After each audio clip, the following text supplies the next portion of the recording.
dari Prodi Ilmu Al-Quran dan Tafsir dengan NIM 3012403. Nah, pada video kali ini saya akan menjelaskan sedikit mengenai tentang film dokumenter Pesta Babi yang ada di Papua. Nah, yang pertama, inti dari cerita film itu adalah film tersebut itu merupakan salah satu perlawanan masyarakat adat Papua Selatan, khususnya suku Auyu, Moyu, Marin, dan Yai terhadap pemerintahan yang besar seperti pembangunan food estate, lumbung pangan, dan energi seluas 2,5 juta hektar hutan. Mereka merasa hutan dan tanah adat mereka sedang dirampas, sehingga peradaban dan cara hidup mereka terancam punah. Nah, itu termasuk film itu termasuk perlawanan masyarakat Papua Selatan untuk melawan terhadap kolonialisme kontemporer modern. Yang kedua, termasuk dua bentuk perlawanan utama. Yang pertama, gerakan salib merah atau suku Auyu membuat salib kayu raksasa sebesar 17 meter dan sudah 1.800 salib kecil di seluruh Papua Selatan. Nah, salib itu salib ini bukan hanya simbol agama, namun juga tanda larangan keras, palang adat plus agama. Nah, maknanya itu apa sih? Kami larang perusahaan dan negara masuk ke tanah adat kami. Kalau dilanggar, kami siap perang adat. Nah, di situ juga dipasang di hutan sagu, tempat sakral dan wilayah adat. Nah, salah satu tokoh utamanya itu Franky Woro, menjadi salah satu tokoh utama dalam gerakan salib merah suku Au. Yang kedua itu Pesta Babi suku Muyu. Warga Kimko Jinipcho memimpin pesta babi atau awan atabon selama 10 tahun. Babi dipelihara sendiri di hutan, bukan dibeli, diberi nama dan dilepas liar begitu saja. Nah, adapun pesta ini yakni dengan untuk memperkuat persatuan antara marga dan menjaga hutan. Nah, William Kimko sendiri tokoh adat tanpa KTP. Beliau tokoh adat tanpa KTP. Beliau itu bertujuan untuk mempersiapkan sukunya untuk menghadapi ancaman perusahaan besar yang ingin merebut tanah atau adat istiadat mereka. Yang ketiga, dampak proyek pemerintahan terhadap masyarakat. Nah, dampaknya proyek besar itu yang pertama 1,3 juta hektar sawah padi. Yang kedua 560.000 hektar tebu untuk bioetanol. Yang ketiga 400.000 hektar sawit untuk biodiesel. Yang keempat 380.000 hektar untuk peternakan. Nah, dampak yang dialami oleh masyarakat Papua sendiri itu apa? Yang pertama, hutan dan rawa, sumber makanan mereka itu dihancurkan menggunakan alat berat. Kedatangan tentara untuk mengawal proyek.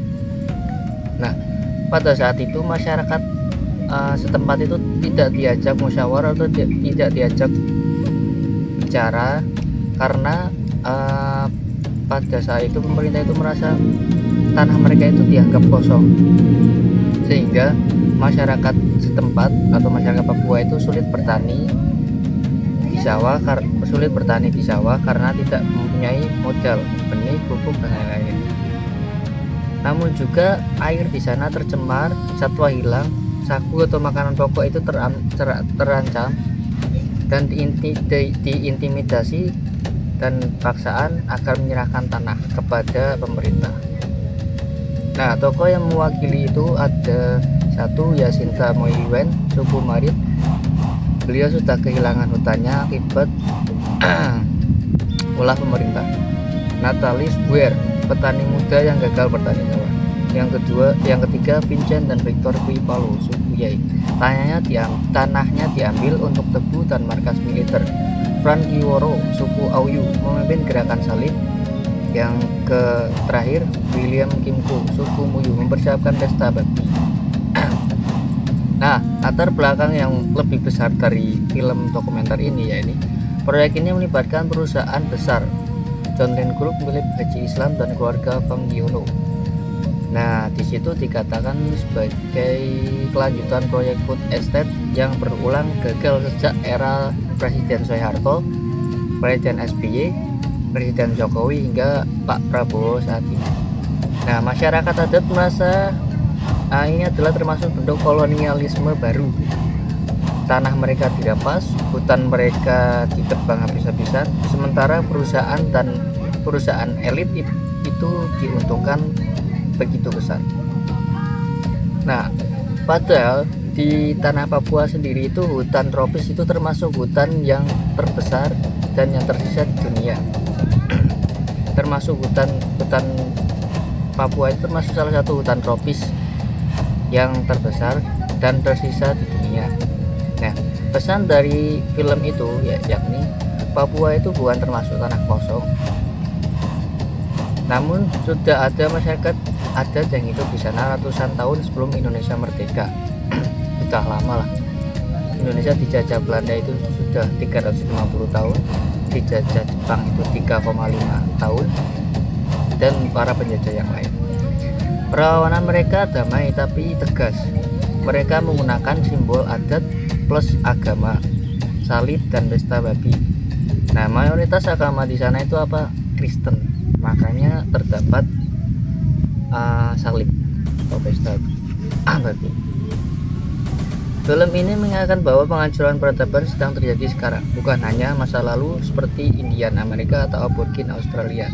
Nah, jadi kesimpulan dari film ini, film Pesta Babi ini menunjukkan bahwa sisi lain dari proyek pembangunan besar pemerintah, di balik ambisi swasembada pangan dan energi, ada penderitaan masyarakat adat Papua yang kehilangan hutan, makanan, dan masa depan. Mereka melawan dengan cara yang damai tapi penuh makna, yakni menancapkan salib dan mengatakan pesta babi untuk mempertahankan tanah leluhur. Pada opening video pertama itu dijelaskan bahwa film dokumenter Pesta Babi mendokumentasikan perlawanan masyarakat adat Papua terhadap proyek strategis nasional food estate dan energi. Dari perspektif antropologi, film ini memperlihatkan bagaimana suku-suku Auyu, Muyu, Marin, dan Yai menggunakan simbol budaya, ritual adat, dan agama sebagai bentuk agensi dan ketahanan menghadapi ancaman eksistensial. Nah, pada scene yang pertama itu penancapan salib merah raksasa. Nah, di situ dijelaskan bahwa pembuatan salib kayu besi rawa sepanjang 17 meter oleh Fran Biworo dan masyarakat suku Auyu. Nah, salib ini menjadi simbol perlawanan kolektif yang sudah mencapai 1.800 salib merah di Papua Selatan. Nah, makna secara antropologis itu apa sih? Nah, di sana itu termasuk simbol sinkretisme antara agama Kristen dan palang adat untuk melindungi tanah rakyat. Bukan hanya simbol agama saja, namun juga tanda larangan keras yang mengandung ancaman perang adat jika tanah mereka dirampas oleh pemerintah yang tidak bertanggung jawab. Nah, di situ juga menyatukan unsur nenek moyang dan Tuhan sebagai bentuk perlawanan terhadap negara dan perusahaan.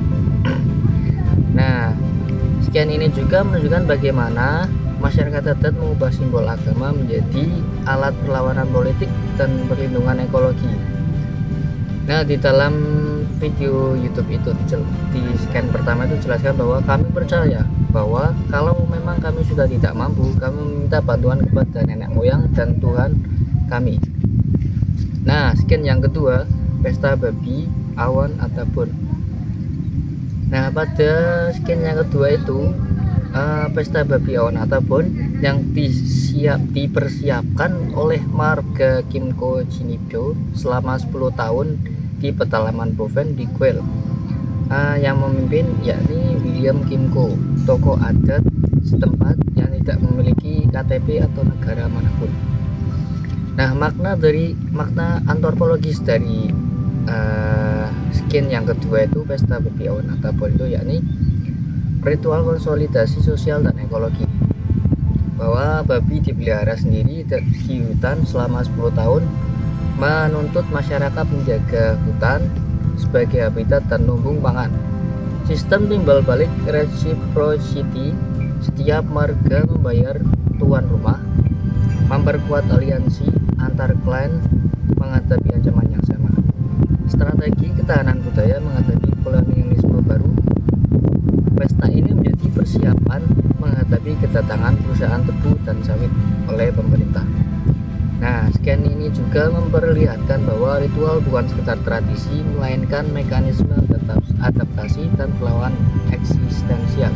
Nah, pada video YouTube film dokumenter itu yang scan yang kedua itu dijelaskan bahwa persiapan 10 tahun untuk menyiapkan pesta babi. Nah, babi itu dilepas di hutan milik marga dan tujuannya itu untuk konsolidasi menghadapi proyek negara yang besar atau food estate. Nah, skin yang terakhir, skin yang ketiga itu kontras kehidupan adat versus perusakan hutan. Skin yang ketiga itu menampilkan kehidupan sehari-hari masyarakat suku Papua seperti Jacinta Moifit, suku Marin, Vincent Quipalo, suku Yai, dan Natalis Buer yang kehilangan atau terancam kehilangan hutan dan rawa mereka akibat kedatangan alat berat tentara dan perusahaan John Lynn Group serta kelompok Fagiono. Nah, makna dari antropologi sendiri itu apa sih di sana? Relational ontologi.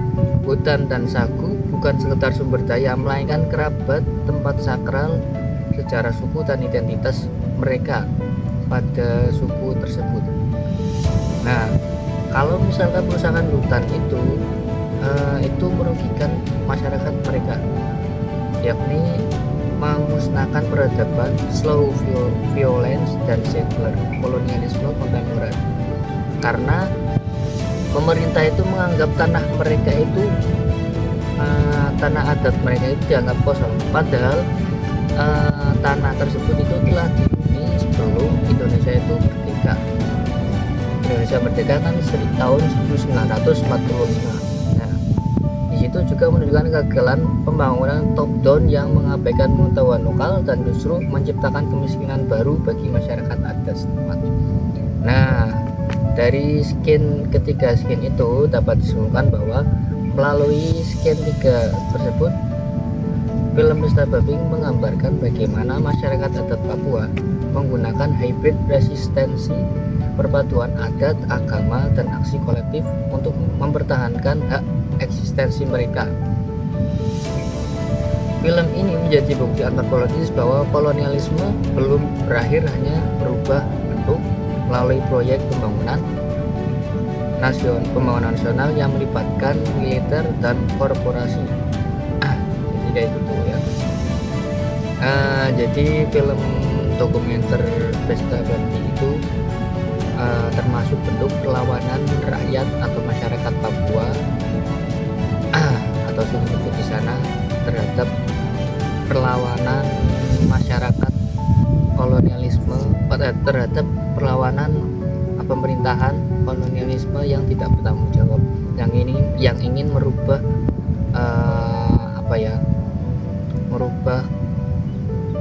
merubah ketahanan atau ingin merusak ekosistem mereka. Nah, itu aja, sekian dari saya, kurang lebihnya mohon maaf. Wassalamualaikum warahmatullahi wabarakatuh.